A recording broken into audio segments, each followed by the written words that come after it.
Hey guys, আমি পূর্ণিমা আর আমার এই ভিডিওটা যারা দেখছেন সবাইকে জানাই গুড ইভিনিং। এখন ঘড়িতে বাজে 6:30 আর আমার পেয়েছে খুব খিদে। তাই ইউটিউবে গিয়ে রেসিপি দেখতে গিয়ে এই ভাইরাল পুডিংটা দেখে আমার খিদেটা বেশি পেয়ে গেল। তাই আমি আমার মিনি পার্স থেকে 100 টাকা নিয়ে হাঁটতে হাঁটতে চলে গেলাম দোকানে সরঞ্জাম কেনার জন্য। আর তাড়াহুড়োর চোটে আমি দিদির জন্য চাউমিন আনতে ভুলে গেছিলাম, তাই আবার আমাকে দোকানে যেতে হলো। গিয়ে চাউমিনটা নিয়ে এলাম, এরপর লেগে পড়লাম আমার কাজে। তো দেখো, প্রথমে আমি মাঝারি কাপের 1 কাপ চিনি নিয়ে ক্যারামেল তৈরি করে নিচ্ছিলাম।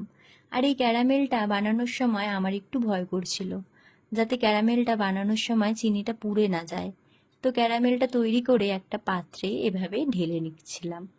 এরপর একটা মিক্সার জার নিয়ে নিয়েছি, এতে 10 থেকে 12টা মতো বিস্কুট নিয়ে নিয়েছি। তাতে চিনি, 2টো ডিম, 1 চামচ মতন ঘি আর 1 কাপ মতন দুধ দিয়ে সামান্য একটু এলাচ গুঁড়ো দিয়ে দিয়েছি। তোমরা কিন্তু চাইলে এলাচ গুঁড়ো নাও দিতে পারো। এরপর সুন্দর একটা পাতলা পেস্ট করে নিয়েছি। এইবার পেস্টটাকে বানিয়ে রাখা যে ক্যারামেলটা ছিল সেটার ওপর ঢেলে দিয়েছি।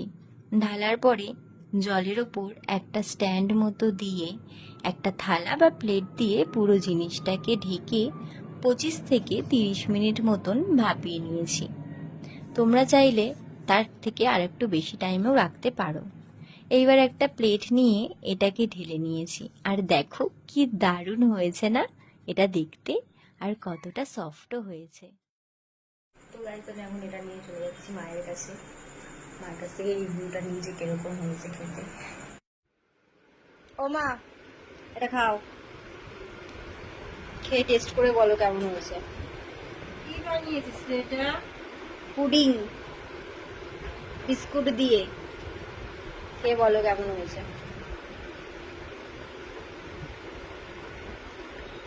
ভালো হয়েছে? ভালো হয়েছে। টেস্টি। মায়ের তো পুডিংটা বেশ ভালোই লেগেছে। তোমাদের কেমন লাগলো ভিডিওটা সেটা অবশ্যই কমেন্টে